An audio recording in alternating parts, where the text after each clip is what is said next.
जय हिंद दोस्तों। तो आज हम देखेंगे कॉन्स्टिट्यूशन ऑफ इंडिया का यूनिट नंबर 5। तो यूनिट नंबर हमारा 5 क्या है? Business organisation and e governance.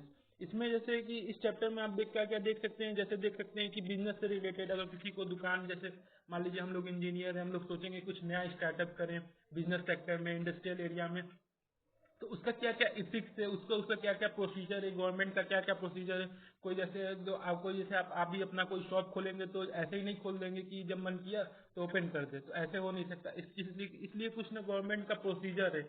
इसलिए जैसे कुछ जैसे पान वाला भी अपना दुकान कुछ खोल रहा है तो उसका भी उसके लिए भी कुछ रूल एंड रेगुलेशन है। जैसे हम देखते हैं नगर पंचायत नगर पालिका उससे कुछ रुपए लेते हैं महीने का, जो लगाया रहता है उसको हम बोलते हैं जैसे फ्री बीज एरिया, जैसे उसे कहते हैं कि हम जैसे आप देखते हैं कि हमारे सड़कों पे कई सारे ठेले वाले होते हैं, दुकानदार होते हैं, उनके उनसे रिलेटेड है। और जो हायर लेवल के अंबानी हो गए, रिलायंस सेक्टर हो गया, इन सबसे सभी बिजनेस से रिलेटेड जो भी हमारा बात होगा इसमें हमको पता चलेगा। और ई गवर्नेंस का मतलब क्या है कि कोई भी अगर गवर्नमेंट कोई भी लॉन्च कर रही है, कोई भी स्कीम ला रही है, जैसे आप देखते हैं कि पीएम कुसुम योजना आया था जो सोलर एनर्जी पावर के प्लांट के लिए आया था। तो इसमें क्या होता है, सरकार कोई भी अगर स्कीम ला रही है तो उसको ऑनलाइन पोर्टल पे डाल देती है, अपने ऑनलाइन पोर्टल पे डाल देती है, तो उससे पता चल जाता है कि हाँ क्या क्या इसमें अभी चल रहा है, इस स्कीम में क्या क्या है। तो ये सब हम आगे देखेंगे। तो इसमें हम चलिए देखते हैं, लाइन बाय लाइन देखेंगे, एक एक क्वेश्चन देखेंगे। ठीक है दोस्तों, चलते हैं अब आगे पहले क्वेश्चन पे। तो पहला क्वेश्चन हमारा क्या है? What do you mean by the sole trader? What are the legal मतलब क्या, मतलब कि जैसे गवर्नमेंट के अंडर में क्या उसके एस्पेक्ट हैं। एंड लिएबिलिटी मतलब ओनरशिप, क्या उसके मतलब अगर कुछ उसमें नुकसान या फायदा हुआ तो उसके जिम्मेदार आप होंगे।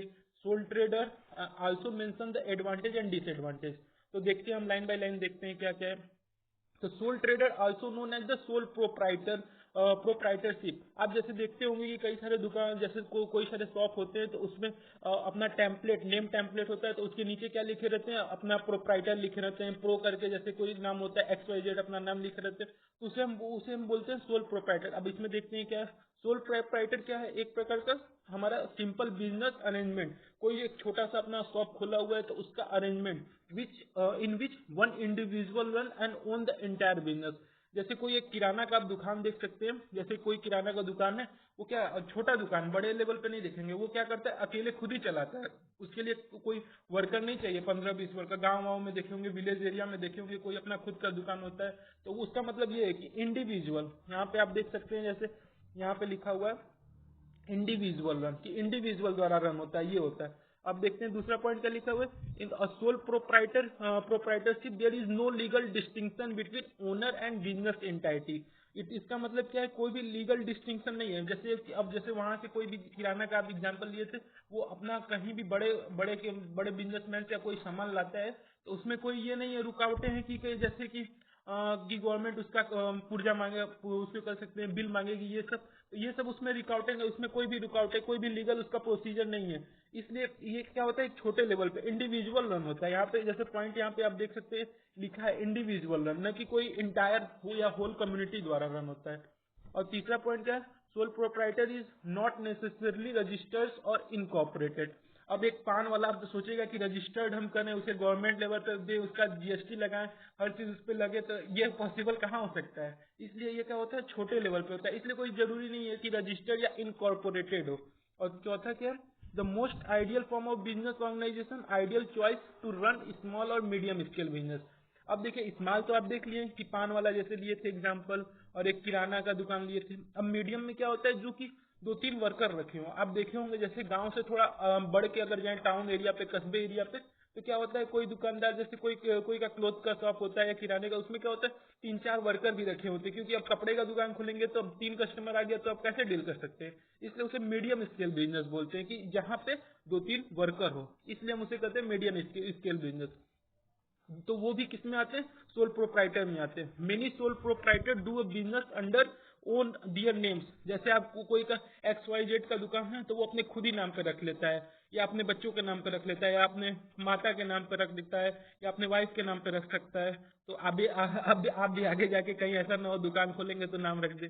तो यहाँ पे क्या है, क्रिएटिंग अ सेपरेट बिजनेस और trade name is not necessary. अब यहाँ पे जैसे कोई भी अब ट्रेड नेम क्या है, ट्रेड हम कोई एक्सपोर्ट इम्पोर्ट कर नहीं रहे हैं कि इंडिया लेवल पे हम एक्सपोर्ट कर रहे हैं मार के, यहाँ का सामान एक छोटा सा किराना का दुकान में कहाँ एक्सपोर्ट करेंगे। अब पान का है तो वो तो खिला ही सकता है पान, अब एक्सपोर्ट थोड़ी ना करेगा कि चाइना पाकिस्तान एक्सपोर्ट करे। तो ये है इसमें। और उसके बाद हम देखें क्या इसके लीगल एक्सपेक्ट हैं। तो लीगल एस्पेक्ट क्या है, the important aspect of the sole proprietor is that there exist a lack of legal formalities. अब लीगल मतलब कुछ लेवल पे लैक ऑफ लीगल फॉर्मेलिटीज, मतलब कोई भी लीगल वाला काम ही नहीं है, मतलब कि ये नहीं कि कर सकते। इसका एक डिसएडवांटेज भी मान सकते हैं क्योंकि इसका कोई कानूनी तरह से उसका मतलब कि क्या बोल सकते हैं कि उसका कोई भी नोटिफाइड नहीं है, इसलिए कि लैक ऑफ लीगल फॉर्मेलिटीज है इसका एक एस्पेक्ट है। There is no separate to law to govern it, मतलब इसके लिए कोई सरकार भी कानून नहीं बनाया कि छोटे मतलब कि बस एक छोटे लेवल पे बना हुआ है, जैसे नगर पालिका ये सब पे बना हुआ है कि अपना आते हैं कुछ टैक्सेस वैक्सेस लेते हैं, क्योंकि वो भी मतलब जैसे रात में देख या कुछ, जैसे वो नगर पालिका इसलिए पैसे लेती है क्योंकि उसे टाउन एरिया भी आप बोल सकते हैं, आपके यहाँ पता होगा, आप लोग रहते होंगे तो वहाँ पे देखे होंगे। अब तीसरा देखते हैं, here is only one who enjoy all the profit with any stakeholder। अब स्टेक होल्डर क्या होता है, हितकारी का। इसका मतलब स्टेक होल्डर मतलब कोई भी, जैसे आप बिजनेस खोले तो जैसे एक आप भी एक स्टेक होल्डर है, वो एनेदर बोला है, मतलब कि जो आपके दुकान पे से कुछ भी खरीद रहा है तो आपको प्रॉफिट हुआ वो पॉइंट लिखा है। He is only who enjoy all the profit, मतलब कि जिसका व्यक्ति का दुकान है वही एंजॉय लेगा प्रॉफिट के। किसके द्वारा, जैसे हम गए अपना किराना की दुकान पे गए और कोई दूसरा व्यक्ति आया वहां से परचेज सामान किया तो उसको फायदा होगा ना, जिसका पूरा किराने की दुकान है, केवल वही इंडिविजुअल फायदा ले रहा है, ये नहीं कि उसे और किसी को देना है, सरकार को जीएसटी देना है, ऐसा कुछ लीगल नहीं है। अब देखते हैं आगे क्या है। In a legal term the business and owner are one. इसका एक लीगल टर्म में क्या है कि बिजनेस भी और ये कोई अपना ओनर दोनों एक ही है, सेम है। देयर इज नो सेपरेट, कोई भी सेपरेट नहीं है, उसका खुद का बिजनेस, वो खुद का ओनर है। The liability of the sole proprietor is unlimited. अब लिएबिलिटी मतलब क्या, ओनरशिप, ये नहीं कि दूसरा कोई आके कह देगा ये नहीं हटाओ ये मेरा दुकान है, ये नहीं बोल रहा है, इसलिए इसका अनलिमिटेड प्रोप्राइटर है, जितना भी वो करेगा अपने लिए करेगा। This means the sole proprietor is subject to potential loss based on company obligation। इसका मतलब ये क्या है कि ये कहाँ से पोटेंशियल लॉस कर सकता है, मतलब इसका कि नुकसान एक हो सकता है, अगर कोई बड़ी जैसे किराने का दुकान है बगल में डी मार्ट खुल गया तो अधिकतर लोग तो वहीं जाएंगे ना, इसलिए लॉसेज इसका हो सकता है। अब इसका देखते हैं एडवांटेज क्या है। पहला advantage, it is easy to establish. कम कम से कम 20-30 हजार में एक छोटा सा दुकान आप खोल सकते हैं। इजी स्टैब्लिशमेंट कि अच्छे से, मतलब कि इजी है, ज्यादा दिमाग नहीं लगाना होगा। जैसे आपको एक पानी का दुकान खोलना है तो उसमें कितना दिमाग लगाना होगा, बस 10,000 रुपये लिए खोल दिए दुकान, उसमें चलने लगा कल से, इसलिए इसमें ज्यादा दिमाग नहीं लगाना। जैसे आप बड़ा लेवल पे आप देखे होंगे कोई भी आईटी सेक्टर या स्टार्टअप करता है तो उसे तो पूरा अरेंजमेंट करना होता है, ये सब होता है। इसलिए क्या है, the proprietor is use to legal identity to business as well, वही बात उसमें ज्यादा रिपीट किया है एक ही बात। अब देखते हैं आगे क्या है। The PAN and Aadhaar card, the PAN and Aadhaar card promoter can be use to obtain identity of business. इसका एक छोटे लेवल पे ये भी होता है कि पैन कार्ड इसलिए यूज करते हैं क्योंकि जितने भी इनकम से रिलेटेड काम होते हैं वो पैन कार्ड से होते हैं। या तो पैन कार्ड नहीं है, आधार कार्ड, क्योंकि बड़ा तो है नहीं बिजनेस, आपका 50,000 से ऊपर टर्नओवर है नहीं कि आप पैन कार्ड ही जरूरी है, इसलिए पैन कार्ड आधार कार्ड दोनों लिख सकते हैं। और इजी ऑपरेशन, दूसरा पॉइंट क्या है, इजी ऑपरेशन, मतलब ऑपरेट भी करना इजी होता है कि single person who is operating the entire business, कोई भी सिंगल पर्सन वही ऑपरेट कर लेता है। Proprietor become the sole decision maker. Sole decision maker मतलब क्या है कि जैसे आप अपने दुकान को कब जब मन करे तब बंद कर सकते हैं, ये जरूरी नहीं है कि आज नहीं खुला रहेगा बंद, आज हमको जाना जरूरी है, ये कोई जरूरी नहीं है। और तीसरा क्या है, प्रॉफिट, कभी प्रॉफिट जितना भी आप मिलेगा, इंडिविजुअल बिकम प्रॉफिट, कोई भी अलग कोई भी दूसरा व्यक्ति है ही नहीं। टैक्सेशन और कंपाइलेंस का क्या है, उतना ज्यादा है नहीं, वेरी मिनिमल। बताया था ना टाउन एरिया और ये सब होता है, बहुत बड़ा टैक्स नहीं लेता है। जैसे अब बड़ा दुकानदार है जिसका लाखों का टर्न होगा उसे जरूरत है।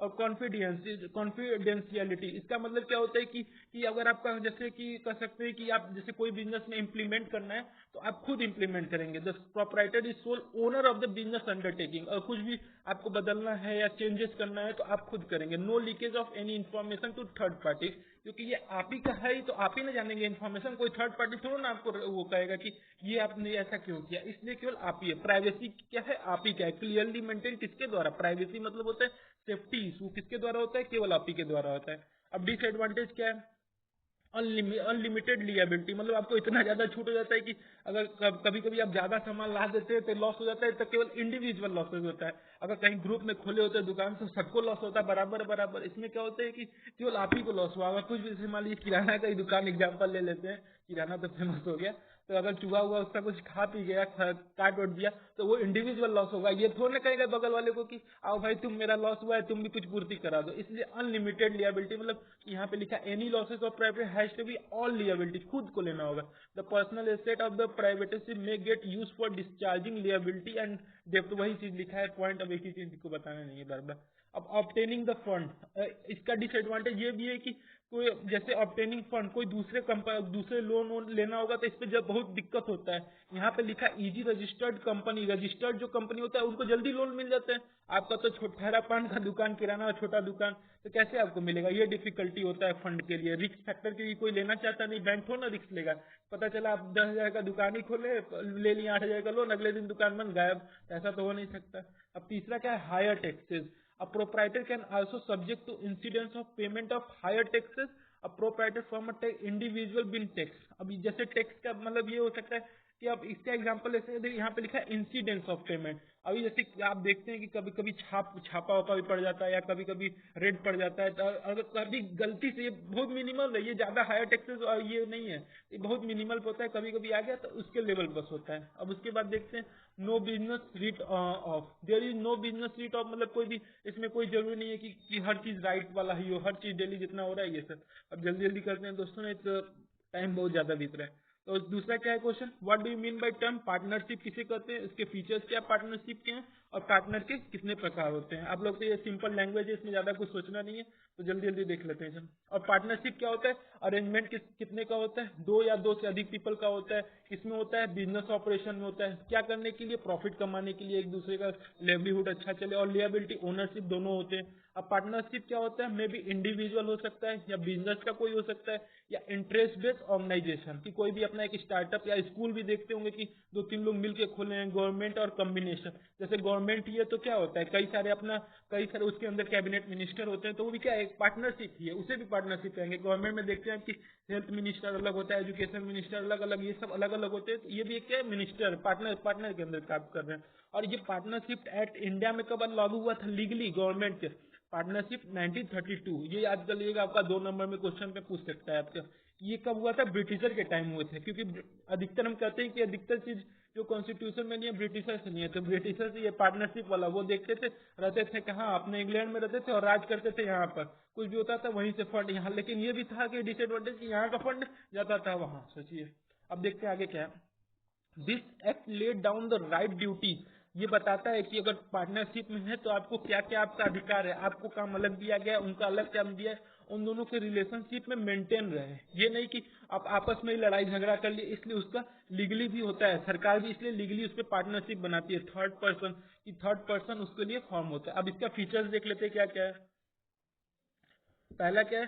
फॉर्मेशन और partnership agreement. According to act, form must be formal और legal agreement between all partner. सभी पार्टनर जितने भी आपके मान लीजिए वो बिजनेस खोले, उसमें 3-4 पार्टनर है, तो उसका लीगली होना चाहिए। ये नहीं कि केवल बोलने से हो, उसका रिटर्न प्रूफ होना चाहिए, वो भी गवर्नमेंट द्वारा अटैच होना चाहिए, लॉफुल। यहाँ पे लिखा है ना word, the in business activity must be lawful and motive should be one of the profit. और सभी का मोटिव क्या होना चाहिए? प्रॉफिट। ये नहीं कि 3 बंदे हैं, उसमें एक बंदा सोचा मेरा कंपनी लॉस हो कि इन लोग का भी लॉस हो, ये नहीं। कभी मोटिव हमारा क्या होना चाहिए? प्रॉफिट होना चाहिए।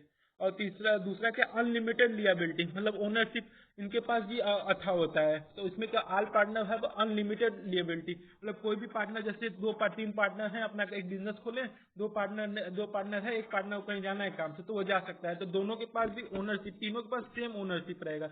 ये नहीं कि उसके पास 10% का शेयर, ये कोई शेयर मार्केट जैसा भी कह सकते हैं, लेकिन उसमें जैसे होता है इसमें कि अनलिमिटेड ओनरशिप, मतलब कि कोई भी अगर उसके अंदर मान लीजिए 500 एम्प्लॉय या वर्कर काम कर रहे हैं, तो वो 500 को कंट्रोल कोई भी कर सकता है। ये है अनलिमिटेड लियाबिलिटी में। अब देखते हैं कंटिन्यूटी मेंटेन, इसलिए क्योंकि मान लीजिए तीसरा चला गया कहीं, तो दूसरा मेंटेन किया रहेगा, इसलिए कंटिन्यूटी। और नंबर ऑफ मेंबर, यहाँ पे मिनिमम 2 नंबर, तभी तो पार्टनर कहलाएगा कि पार्टनरशिप हुआ है। मैक्सिमम नंबर आपके अकॉर्डिंग हो सकता है, जैसे आप देखे होंगे कि कई सारे, जैसे वो शेयर मार्केट होते हैं, उसमें कई सारे मैक्सिमम नंबर ऑफ एम्प्लॉय होते हैं, अपना पैसा लगाते हैं। और म्यूचुअल एजेंसी इसमें क्या है, in this type of foundation business must be carry out by all partner together. Mutual, उसमें अंडरस्टैंडिंग होना चाहिए कि एक दूसरे को वो समझ सके, ये पता चले कि ये किया काम वो उसको बताया ही नहीं तो वो उसको कहेगा अरे नया रूल कब से लागू हो गया। तो इसलिए क्या होना चाहिए, म्यूचुअल अंडरस्टैंडिंग या म्यूचुअल एजेंसी आपस में इजी की दोनों पार्टनर आपस में कोऑपरेट कर सके, ये होना चाहिए। अब देखते हैं टाइप ऑफ पार्टनर के कितने कितने टाइप होते हैं। पहला पहला क्या है, एक्टिव पार्टनर। एक्टिव पार्टनर क्या होता है कि जैसे कि जो मतलब तीन पार्टनर मिलकर अपना बिजनेस बनाए तो तीनों का कंट्रीब्यूशन डेली रहे, डेली एक्टिविटीज इन फॉर्म, यहाँ पे लिखा है ना डेली एक्टिविटीज, डेली वो अपना वर्क करते रहे, शेयर इन प्रॉफिट, प्रॉफिट पाने के लिए, his liability form unlimited. Daily मतलब एक्टिव मतलब ये नहीं कि जैसे कोई होता है कि अरे तीन लोग हैं, दो लोग काम कर रहे हैं, एक लोग चली रहा है, ऐसा नहीं, तीनों एक्टिव होना चाहिए, वो है एक्टिव पार्टनर। और दूसरा क्या है, dormant dormant partner. Dormant partner को हम क्या कहते हैं, ऑल्सो नोन है स्लीपिंग पार्टनर। अब स्लीपिंग मतलब ये जैसे सोना होता है ठीक वैसे ही है इसमें, कि वो जैसे डेली नहीं आएगा, कभी कभी होता है, जैसे देखते हैं बड़ा बड़ा कंपनी होता है, टाटा या उसका कंपनी ले लीजिए, तो वो डेली थोड़ी ना आते हैं, डेली चेक करते हैं, वो क्या होता है कभी कभी आ जाते हैं, चेक कर लेते हैं। मतलब एक है तो टाटा तो अकेला एक ओनर है। दूसरा एग्जांपल आप कोई ले सकते हैं कि वो कभी कभी जैसे पार्टनरशिप है, कैपिटल इन्वेस्टमेंट कर दिया, यहाँ पे लिखा है ना कि पैसा दे दिया, कंट्रीब्यूट टू कैपिटल, मैं भी इस कंपनी में पैसा दे दिया, कभी कभी आ गया देखने, हाँ भाई काम चल रहा है बढ़िया, तो ये सब है।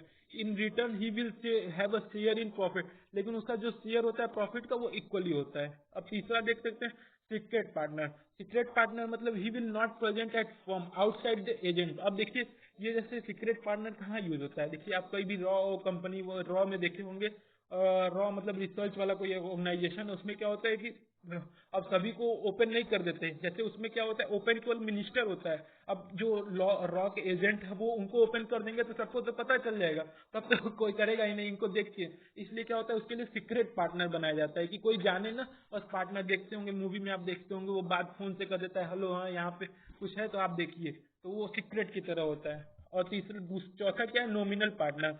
नॉमिनल पार्टनर क्या होता है, मतलब केवल वो नेम में है, जैसे अधिकतर लोग देखे होंगे कि अपना दुकान का जितना भी प्रॉफिट होता है अपने वाइफ के नाम करते हैं या माता के नाम करते हैं वो, लेकिन मालिक लोग समझते किसे हैं, उसे ही समझते हैं, लेकिन रहता कौन है, नाम किसका होता है लीगली, अपने वाइफ का नाम होता है, अपने बच्चों के नाम रख देते हैं। तो ये सब होता है, इसमें क्या होता है नॉमिनल, कोई भी एक नामिनी। नॉमिनल मतलब क्या होता है, नामिनी, कोई भी allow firm to use the name, उसका नेम यूज कर देते हैं फर्म पे, या देखते हैं कोई दुकान खोलता है तो दूसरे के नाम को यूज कर देता है, तो इसका मतलब ये नहीं कि वो भी है, मतलब कि वो है, लेकिन उसका क्या होता है अधिकतर देखेंगे आप, इसका भी एग्जांपल देख सकते हैं। अगर कोई चुनाव जैसे यहाँ पे इलेक्शन होता है, गाँव में होता है तो प्रधानोदान का होता है, तो अधिकतर जब देखेंगे तो महिला सीट आता है या वोमेन सीट आता है तो लोग अपने वाइफ को उठा देते हैं, लेकिन कौन अधिकतर मेन कौन रहता है, वो आदमी रहता है, भले महिला को उठा देते हैं, पैट्रियार्की यहाँ पे भी हम देख सकते हैं।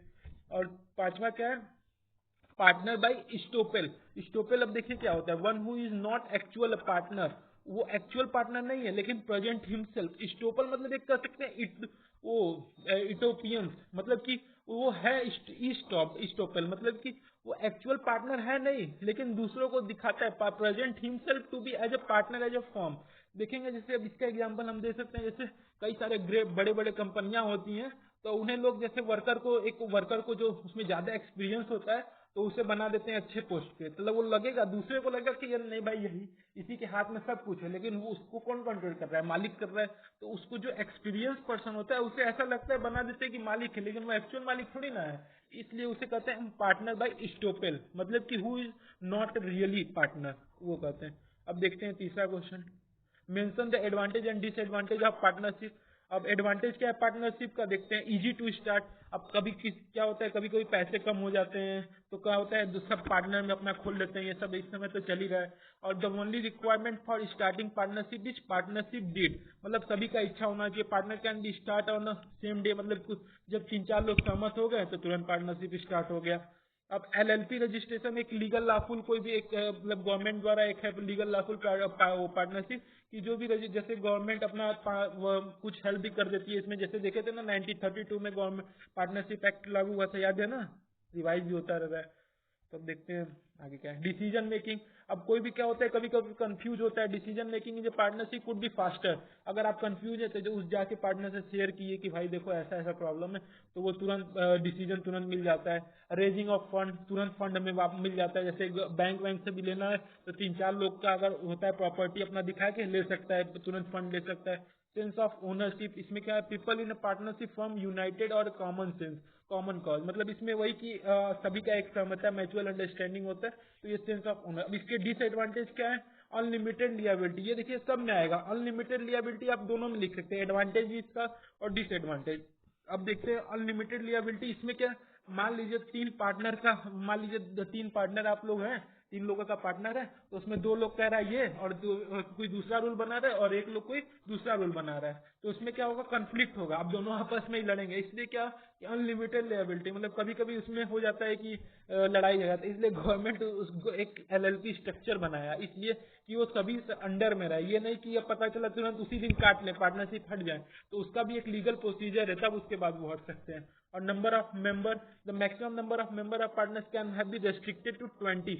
अब ये देखिए जो 20 वो गवर्नमेंट के अंदर है, ये शेयर मार्केट इसमें नहीं आएगा, शेयर मार्केट में तो कई सारे हो जाते हैं, लेकिन जो अच्छे लेवल पे, मतलब कि एक गवर्नमेंट जो लॉफुल करेंगे, अगर उसको लीगल डॉक्यूमेंट के साथ करेंगे, तो अगर पार्टनरशिप वाला कोई भी एक बिजनेस या कोई फॉर्म अपना ओपन कर रहा है, तो उसमें रेस्ट्रिक्टेड है, 20 मेंबर से अधिक नहीं होना चाहिए। अब क्या है, lack of central figure, lack of central figure मतलब क्या होता है, combine the ownership take a possibility of leadership. अब क्या होता है इसमें कि कोई सोचेगा कि मैं लीडर बनूं, वो दूसरा सोचेगा मैं लीडर बनूं, तो अब उसमें क्या हो जाता है, कॉन्फ्लिक्ट हो जाता है, तो उसमें डायरेक्शन लेस हो जाता है कि कोई कह रहा है वो ऐसे हो, कोई कह रहा है ये इधर दूसरा होना चाहिए। और चौथा क्या है, ट्रस्ट ऑफ जनरल पब्लिक। अब जनरल पब्लिक जैसे कि एम्प्लॉयर है, वो कभी जैसे वो बोल के गया दूसरे को कि मालिक साहब हम कल पैसे लेंगे आपसे, अब वो कल मालिक आया ही नहीं, दूसरा मालिक आ गया पार्टनर का, तो इसमें क्या होगा, वो कहेंगे मैंने कब बोला था, फिर लंबा प्रोसीजर होगा कि एक किसी एक पे ट्रस्ट, मतलब कि ट्रस्ट करना ज्यादा वो हो जाता है कि अब कल दूसरा आएंगे, उनके बाद वो दूसरा, तो वो दूसरा राय देंगे। इसमें क्या होता है, ट्रस्ट करना कभी कभी मुश्किल हो जाता है कि मालिक बोले थे कि ऐसा काम होना चाहिए, लेकिन वो आके दूसरा कुछ बोल दिया, इसलिए ट्रस्ट ऑफ जनरल पब्लिक, इसे जल्दी, मतलब जनरल पब्लिक का ट्रस्ट करना बहुत ही धीरे हो जाता है। अब क्या है, एब्रॉड डिजुलेशन। अब एब्रप्ट डिजुलेशन मतलब क्या होता है, dissolve due to death of insolvency as a partner. अब मतलब इसमें क्या होता है कि कोई भी जैसे पार्टनर, जैसे 3 लोग का काम हुआ था, लेकिन एक लोग का डेथ हो गया गलती से, मान ली कोई बाई चांस एक्सीडेंट हो गया, इसमें क्या हो गया, उसमें क्या होता है, हमारा बिजनेस कभी कभी टूट जाता है, ब्रेक हो जाता है कि अब 3% का बिजनेस था, जैसे हमने एग्जांपल लिया, अब उसमें जो मेन वाला ही था उसी के साथ इंसिडेंट हो गया, और 2 तो मान लीजिए कहीं ऐसे ऐसे घूमने वाले थे, तो अब उन्हीं के ऊपर, तो वो तीसरे वाले के ही ऊपर तो टिका था पूरा बिजनेस, अब वो टूट गया, तो एब्रप्ट हो गया, मतलब पूरा हैम्पर हो गया, बिजनेस खत्म हो गया।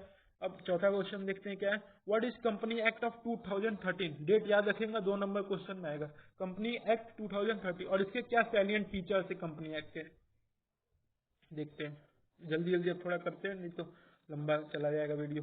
अब कंपनी एक्ट क्या है, कंपनी एक्ट 2013 ये किसके द्वारा लाया गया था, act of the parliament of India on Indian company law, Indian company law पे। अब देखिए कंपनी में दो कंपनी मतलब आ सकती है, एक तो फॉरेन कंपनी भी हो सकती है, एक इंडियन कंपनी हो सकती है, तो ये वाला जो कंपनी एक्ट है वो किसके लिए है, ऑन इंडिया कंपनी लॉ। अब ये क्या regulate incorporation, responsibility, directors and dissolution of the company. अब इसमें क्या है कि कॉर्पोरेट कैसे आप कॉर्पोरेट करें, ये ऐसा नहीं कि कोई भी कंपनी खोल दिए या पटाखा वटाखा खोल दिए, कि उसके अंदर कंपनी एक्ट इसीलिए लाया गया था कि कोई किसी का चीज का काम खोल नहीं सकता, कोई भी जैसे आपके हो गए, जैसे कि उसमें बम वम से रिलेटेड हो गए, तो ये सबसे आप जल्दी नहीं खोल सकते, इसलिए वो कंपनी एक्ट लाया गया था कि सभी कोऑपरेटिव लेवल के हो, रिस्पॉन्सिबिलिटी लें, और किस डायरेक्शन में हमको करना है ये सब काम। Offer a number of provision for governing all listed as well as unlisted organisation. ये इसके अंदर सभी आते हैं, जितने लिस्टेड ऑर्गेनाइजेशन मतलब जो गवर्नमेंट के रिकॉर्ड में है, और जो गवर्नमेंट के रिकॉर्ड में नहीं भी है, वो दोनों आएंगे इसमें। सॉरी यहाँ पे 1 मिनट रुकिए। हाँ, अब इसके सैलिएंट फीचर्स क्या क्या हैं देखते हैं। पहला सैलिएंट फीचर क्या है, democracy of share holder. Share holder कौन सा, प्रॉफिट कर मतलब वो जो हितधारक होता है, अब हितधारक जैसे हम कोई कपड़ा लेने गए तो हमें डेमोक्रेसी हो, अब दुकानदार आपसे कहा कि नहीं आप यही ले जाओ, यही बस आपको दे दिया, आप कपड़ा लेने गए वो जबरदस्ती कर दिया, नहीं आप आ गए तो ये लो, इसलिए क्या होता है डेमोक्रेसी देता है हमें, जैसे हम दुकान पे जाते हैं। और सुप्रीमेसी की ग्राहक लोग नहीं करते हैं, ग्राहक भगवान का स्वरूप है इसीलिए करते हैं। ये गवर्नमेंट अगर अगर सोचिए कि आप अगर कहीं दुकान पे गए होते, आपको डायरेक्ट दुकानदार कर देता कि नहीं यही कपड़ा लेना है, तो ऐसा तो आप कर नहीं सकते, कहते रहे कैसे ये तो मेरे मेरे मतलब मेरे माइंड के या मेरे इच्छा के तो खिलाफ हो गया। तो इसलिए सुप्रीमेसी, ग्राहक भगवान का रूप है, ये इसलिए इसमें फीचर्स मिलता है हमें। और दूसरा क्या, strengthening the women contribution through board room, मतलब कि अब जैसे कभी कभी देखते हैं वोमेन कंट्रीब्यूशन, मतलब कि जैसे आपको कई सारे वर्कर अब देख रहे हैं इस समय की दुकान उकान पे या शॉप वॉप पे वोमेन ज्यादा इस समय हो रही है, तो उन्हें क्या उनको भी रूल और रेगुलेशन उसके अंडर जो आता है, ये कंपनी की किसी में काम करें वर्कर होते हैं, देखते हैं वुमेन वर्कर इसमें ज्यादा हर जगह, क्योंकि वो मतलब कि अधिकतर इसमें है, तो इसलिए उसके लिए भी लॉफुल होना चाहिए। और दूसरा क्या है, कॉर्पोरेट सोशल रिस्पॉन्सिबिलिटी। अब जैसे आप देखेंगे कॉर्पोरेट सोशल रिस्पॉन्सिबिलिटी में क्या है, जैसे आप देखते हैं कि कभी दुर्गा पूजा का माहौल होता है, तो उसमें क्या होता है दुर्गा जी का पंडाल वंडाल बनता है, तो लोग चल देते हैं चंदा लेने के लिए। तो इसमें क्या होता है कि हमारा भी दुकानदार जो साइड वाइड है उनका भी तो कभी कभी परचेजिंग अच्छा बढ़ता है, क्योंकि मेला लगता है, ये सब लोग शेयर होता है। तो इसमें भी क्या होता है कि कॉर्पोरेट सोशल रिस्पॉन्सिबिलिटी। और दूसरा क्या है, national company law tribunal, cross border merger, prohibition of forward dealing. Prohibition of forward dealing का मतलब ये होता है कि आप जबरदस्ती नहीं कर सकते। Increase the number of share holder, limit maximum partner, जैसे 20 देखे थे आप यहाँ पे। 1% कंपनी, 1% का भी कंपनी हो सकता है एक छोटे लेवल पे, जैसे देखे थे आप क्या था, सोल प्रोप्राइटरशिप, याद करिएगा। फिर उसके बाद इलेक्ट्रॉनिक मोड, कोई इंडिपेंडेंस डायरेक्टर हो सकता है। ये कई सारे पॉइंट यहाँ पे लिस्टेड आउट है। Financial year, rehabilitation and liquidation process. Liquidation process में जैसे देखेंगे अल्कोहल उल्कोहल का शॉप होता है, तो उसमें भी रेस्ट्रिक्शन होता है, ये सब होता है। Restriction on composition. Fast track merger. Fast track merger मतलब देखते हैं कि इसमें जैसे कार वार होती है, तो पहले क्या होता था रुकना पड़ता था, उसके लिए टाइम लगता था। फास्ट ट्रैक आ गया जब से, तो तुरंत स्कैन होकर काम हो जाता है। अब देखते हैं आगे। Explain the formation of company under the, अब 2013 के अंदर कंपनी एक्ट के अंदर क्या क्या है, अब जल्दी जल्दी थोड़ा करते हैं।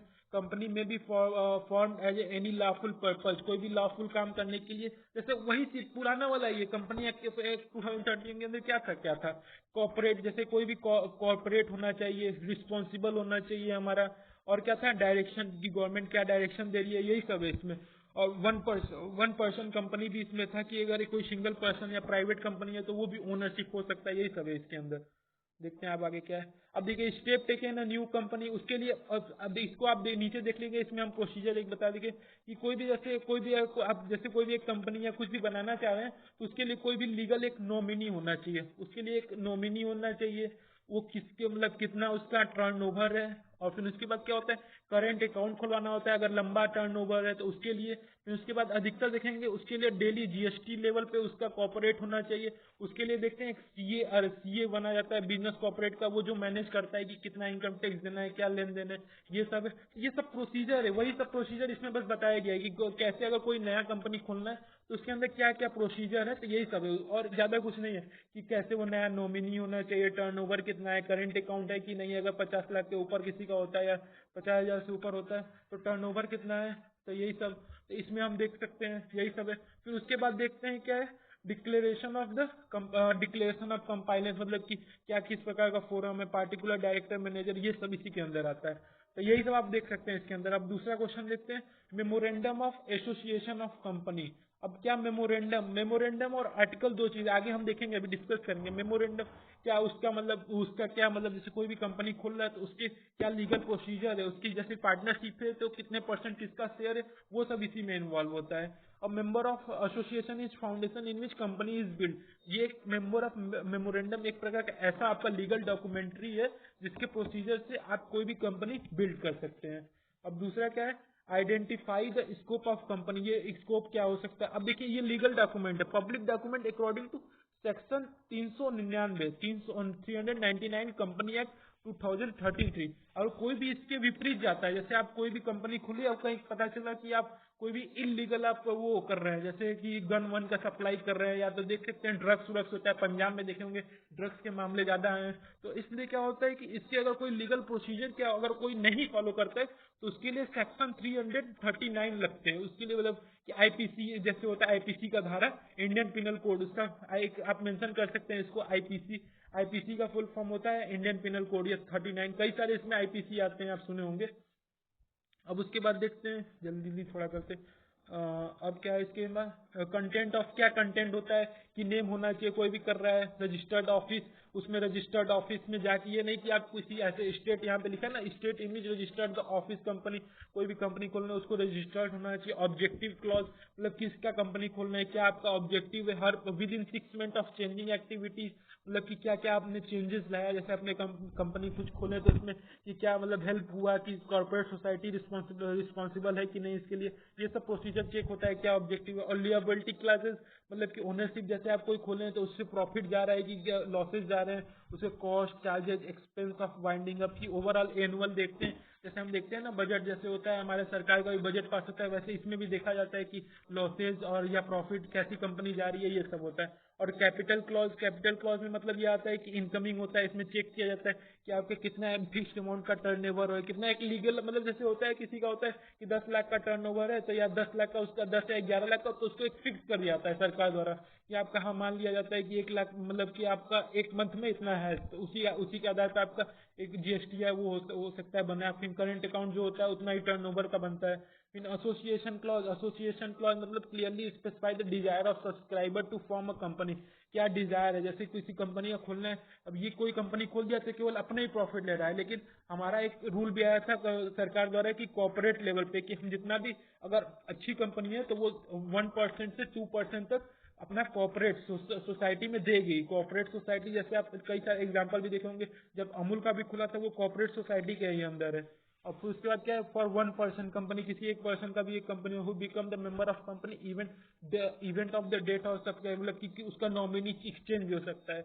अब देखते हैं what are the article of association of a company, जैसे बताया था ना मेमोरेंडम भी होता है, एक आर्टिकल ऑफ एसोसिएशन होता है। अब इसमें देखते हैं क्या है। Article of association is a document that define the purpose of the company, ये वर्ड याद रखेगा, पर्पज, कि कोई अगर कंपनी खोल रहा है तो उसका पर्पज क्या होना चाहिए। Specify the rule and regulation. अब देखिए एक एग्जांपल आपको सिंपली एक देते हैं अच्छा सा, तो उसमें क्या होता है, अगर किसी आप एक एग्जांपल अभी भूल जाइए कि बैंक वैंक का, तो एक एग्जांपल आप कभी बैंक में जाते हैं तो वहां पे एक होता है सिटीजन चार्टर। अब सिटीजन चार्टर का मतलब क्या होता है कि आप अगर बैंक में गए तो आपका क्या मिनिमम अधिकार है कि आप उस बैंक वाले से पूछ सकते हैं, जान सकते हैं कि उसमें देखेंगे एक होता है पूछ, जैसे एक काउंटर होता है उसमें एक होता है कि इंक्वायरी काउंटर वहां पे होता है, तो उसमें क्या एक सिटीजन चार्टर वो बताता है। आप इस चीज का भी छोड़िए एग्जाम्पल, पेट्रोल पंप का भी आप होता है तो उसका भी लीगल एक डॉक्यूमेंट होता है सिटीजन चार्टर, कि आप वहां पे फ्री सेवा हो सकता है, आप वहाँ के वॉशरूम यूज कर सकते हैं, वहाँ का प्यूरिफाई वाटर यूज कर सकते हैं पेट्रोलियम पे, ये सब सिटीजन चार्टर का एक एक्ट होता है कि सभी के लिए एक स्टेक होल्डर हो, प्रॉफिट सभी के लिए हो, वो उसमें आता है। तो आर्टिकल ऑफ एसोसिएशन का यही है कि कैसे वो इसका पर्पज है, क्या इसका रूल रेगुलेशन है, ये सब आता है। The document outline how the task should be accomplish, कैसे कोई भी आप कंपनी जैसे खोल रहे हैं तो उसको कैसे उस ऑर्गेनाइजेशन को कैसे किस लेवल पे ले जाएंगे, कि कहीं इन्वायरमेंट, कहीं पता चला आप बना रहे हैं कि वो क्या बोलते हैं कार्बन रिलेटेड और इकोलॉजी, मतलब इन्वायरमेंट को हार्म हो रहा है, तो ये सब नहीं होना चाहिए। ये सभी चीजें किसमें आती है,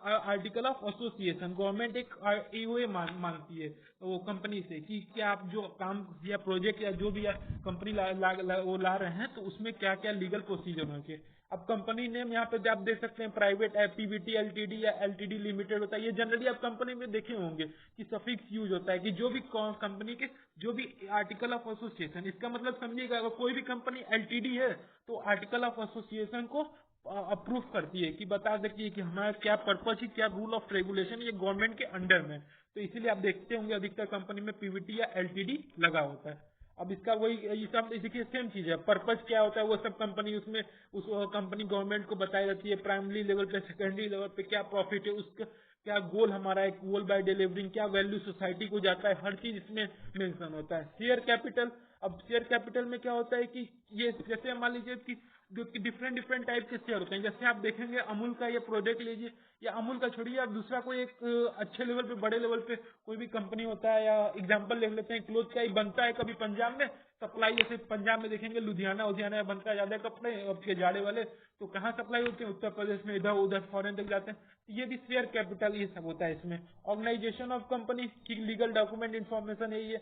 शेयर होल्डर मीटिंग मतलब कई सारे उसमें कौन कौन स्टेक होल्डर कौन कौन उसके अंदर आता है, कि जैसे शेयर होल्डर मीटिंग क्या होता है कि जैसे अब आपके अंडर कई से 4-5 एम्प्लॉयर हायर लेवल पे काम करना है, तो उनके साथ मीटिंग करना। अब देखते हैं difference between the memorandum and वो एओए, आर्टिकल ऑफ एसोसिएशन। तो इसको देख लेते हैं।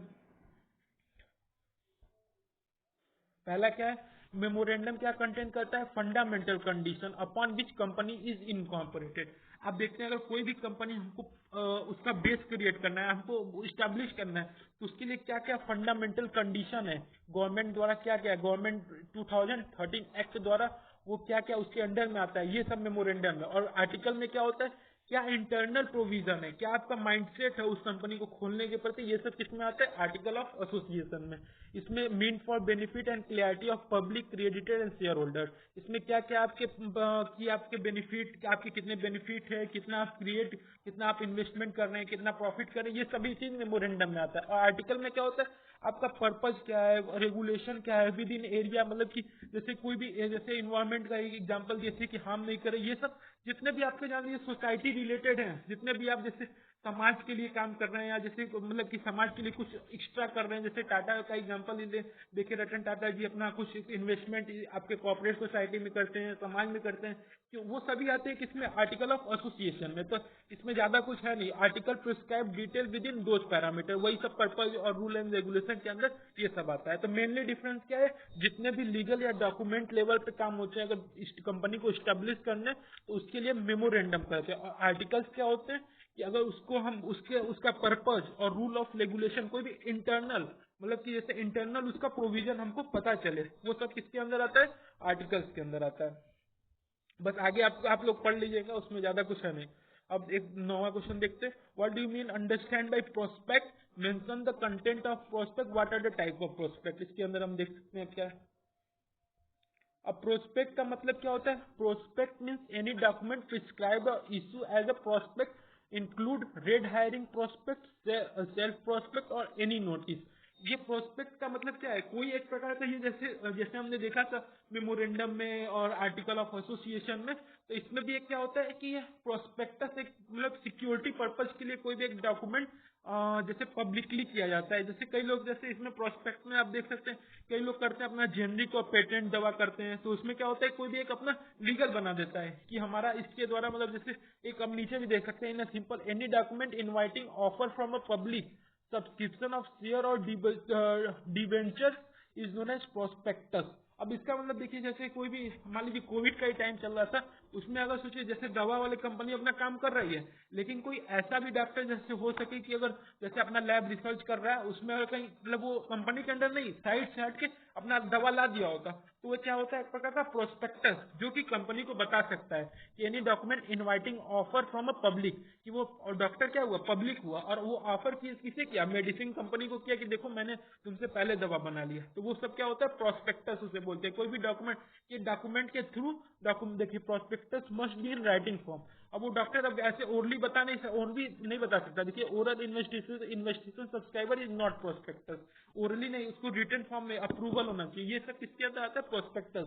और document is not a prospectus unless it is an invitation to public. और उसे हम प्रोस्पेक्टस तब तक नहीं बोल सकते जब तक वो लीगली उसे बताओ इन्विटेशन रिटन फॉर्म में न दिया हो फॉर एनी। अब ये इसी में अब यही चीज जो मैं बोल रहा हूँ बस वही चीज सब चीज उसको रिपीट कर करके बाद लिखा है। अब इसी में देखिए इन्विटेशन इन्विटेशन इन्विटेशन, ये सब invitation made by the company, made by the public to their relate, ये सब चीज उसी के अंदर आएगा। अब कंटेंट ऑफ प्रोस्पेक्टस में देख सकते हैं क्या, every prospectus issue on the behalf of company shall be dated on a sign, dated and signed. सभी जो प्रोस्पेक्टस होते हैं वो डेटेड फिक्स होते हैं कि इस डेट को हमें मिले, साइन भी होना चाहिए, नहीं कि जैसे आप डॉक्टर और कंपनी के बीच में अगर प्रोस्पेक्टस है तो दोनों का साइन होना चाहिए, डेट होना चाहिए किस डेट के दिन वो हमारा लागू हुआ था।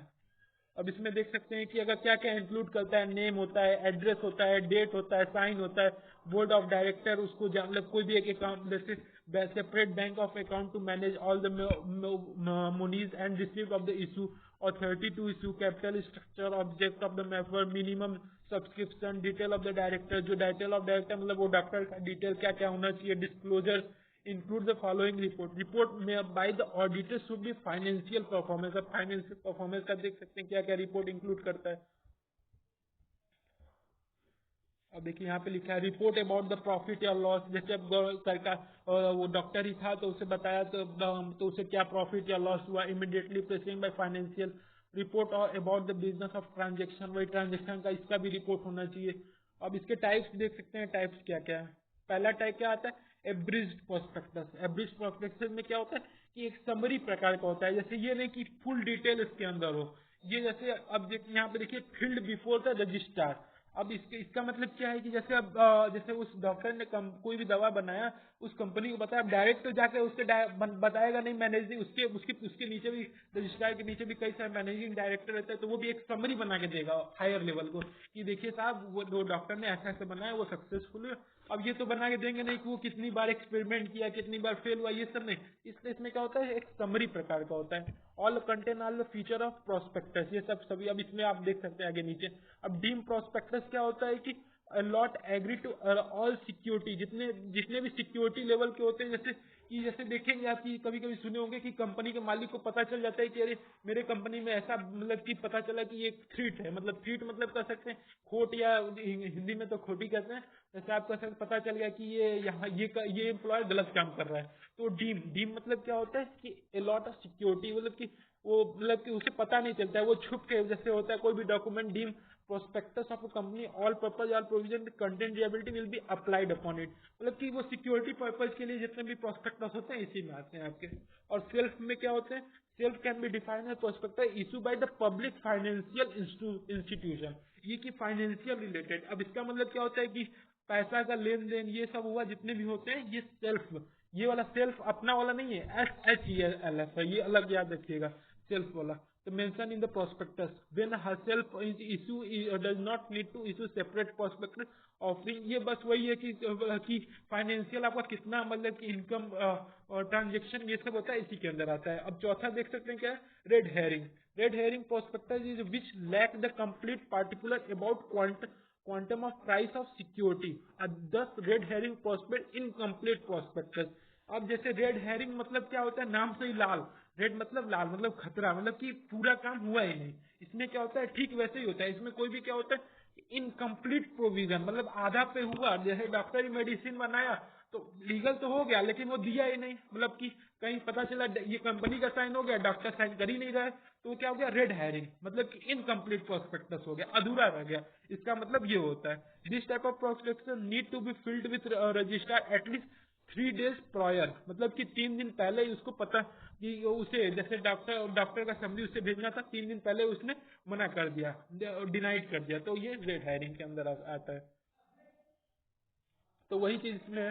तो टोटल देख सकते हैं कितने प्रकार के थे हमारे, एक ब्रीच प्रोस्पेक्टस था, एक डील था, और एक सेल्फ और एक रेड हायरिंग। अब एक और क्वेश्चन देख सकते हैं, फिर उसके बाद हम लोग पार्ट 2 बनाएंगे, उसमें आप लोग देख लीजिएगा, ये पार्ट 1 है। तो ये क्वेश्चन क्या है, what do you understand by term share, general वही पार्टनरशिप और इसमें शेयर। अभी इसी में उस समय भी हम लोग कहे थे पार्टनरशिप और शेयर दोनों सेम नहीं है, इसमें भी सेम। अब ये याद रखिएगा कि शेयर जो कंपनी का एक्ट लाया गया था, ये भी 2013 में ही लाया गया था। और शेयर जो ये यहाँ पे डिफिनीशन लिखा है, वो एक कंपनी एक्ट के 2013 में ये टर्म डिफाइंड है। The share is a share capital of a company including stock, stock market आप नाम सुने होंगे, defined as term of share this in accordance of a section 284 of the company act. ये तो याद करने वाला टर्म है, 2 नंबर में पूछ सकता है कि शेयर का मीनिंग आप देखते होंगे जनरली, जैसे कि कंपनी शेयर, जैसे आप शेयर मार्केट होता है उसमें सभी का मतलब अधिकतर लोगों का 1%, किसी का 2%, वो है 10%, ये सब शेयर का मतलब भी वही है कि 3-4, जैसे उसमें कोई भी कर सकता है, उसमें जैसे ओपन होता है, इसमें डिजिटली जैसे बिटकॉइन का ये, तो उसमें कुछ अपने पैसे लगा दिए उसमें इन्वॉल्व कर, ये भी एक प्रकार का शेयर है। तो in other word share is a measure of interest in a company asset. Asset मतलब क्या होता है, दौलत, दौलत या संपत्ति, ये भी कह सकते हैं, held by the share holder, कि कितना कितना परसेंट। जैसे आप देखेंगे आपकी कोई भी जैसे आप एक टास्क होता है, टास्क लेवल होता है, टास्क लेवल जैसे कोई कोई जैसे एक एग्जांपल हम दे सकते हैं, जैसे आप मान लीजिए कोई भी एक, जैसे आपके मार्केट में देखे होंगे, गाँव में तो आता रहता है ऐसे कि कंबल, या जैसे देखे होंगे कि कुर्सी या चेयर को बेचने वाले यहाँ से आते हैं, अधिकतर बुलंदशहर यहाँ के साइड से आते हैं, सहारनपुर, कि वो लेके घूमते रहते हैं कि उनको टास्क, जैसे मैंने मान लीजिए 100 कुर्सी या चेयर खरीदा और उस 3-4 एम्प्लॉय में बांट दिया, लो भाई 20 तुम ले लो, 20 तुम ले लो, 5 लोगों में बांट दिया 100। तो वो फिर आए शाम को, तो वो कहा कि मैं 15 बेचा हूँ, कोई 10 बेचा है, तो उसमें क्या डिवाइड हो गया, तो उसे कर सकते हैं शेयर। और उसके बाद आगे देखते हैं जल्दी जल्दी। Section 14(5) of mandate the numbering of every share, मतलब शेयर का, सभी का जितने भी शेयर इन्वॉल्व है उसमें नेम होना चाहिए। ये तो हमने छोटे लेवल पे आपको डिफाइन किया, लेकिन बड़े लेवल पे क्या होता है, लीगली हर चीज होता है। अब टाइप ऑफ शेयर क्या होते हैं, प्रेफरेंशियल शेयर कैपिटल। अब जितने भी डिजिटली कैपिटल शेयर होते हैं, या कैपिटल मतलब पैसा से रिलेटेड है, preferential capital is a part of issue share capital company carried by preferential right. अब इसका मतलब कि कैपिटल इन्वेस्टमेंट जैसे 2%, किसी का 3%, ये सब इसके अंदर आता है। अब इसके अंदर भी दो प्रकार होते हैं, पहला क्या, डिविडेंड पेमेंट और रीपेमेंट। अब डिविडेंड पेमेंट में क्या होता है ना, कोई चीज फिक्स होता है, कैलकुलेटेड होता है कि आप भले उतना, आप जैसे 20 कुर्सी दिया उसको मैंने बेचने के लिए, भले वो 10 ही बेचा, लेकिन मैं उसे दिन भर का 100 रुपए ही दूंगा, भले वो पूरा ही बेच के आए। उस किसी का होता है फिक्स अमाउंट होता है, वो होता है डिविडेंड पेमेंट। और रीपेमेंट मतलब क्या होता है कि जैसे कि कोई 20 दिया था, तो 20 दिया, किसी ने 10 बेचा, किसी ने 12 बेचा, और किसी ने 20 बेच दिया, तो मैं उसे कुछ ज्यादा प्रीफर करूंगा, ज्यादा इनकम दूंगा, क्योंकि वो फिक्स प्रीमियम तो एक प्लस था, उसके अलावा भी एक कोई उसके मतलब इनकम दे दूंगा। ये इसके अंदर आता है रीपेमेंट, दोबारा मतलब। अब दूसरा क्या है, इन इक्विटी शेयर कैपिटल, मतलब सभी का, जैसे यहाँ पे लिखे all share capital which is not preferential share, preferential capital is equity share. Preferential share मतलब ये होता है ना कि जैसे आप कह सकते हैं कि 10% किसी का और का, 19% किसी और का, इक्वल लेवल पे डिवाइड नहीं है। और इसका मतलब इक्विटी शेयर क्या होता है, इक्वल लेवल पे इक्विटी शेयर कैपिटल, मतलब सभी का फिक्स होता है, 100 में से 20-20% सभी का है। इक्विटी शेयर कैसे होते हैं, with voting right, with differential to voting dividends. इसका मतलब कि वोट के आधार पता चल जाता है किसका ज्यादा, मतलब कि जैसे आपको कोई भी रूल भी पास करना होता है, जिसका ज्यादा मत अधिकार हो, तो इसमें यही सब होता है। तो अब नेक्स्ट वीडियो में आगे हम करेंगे।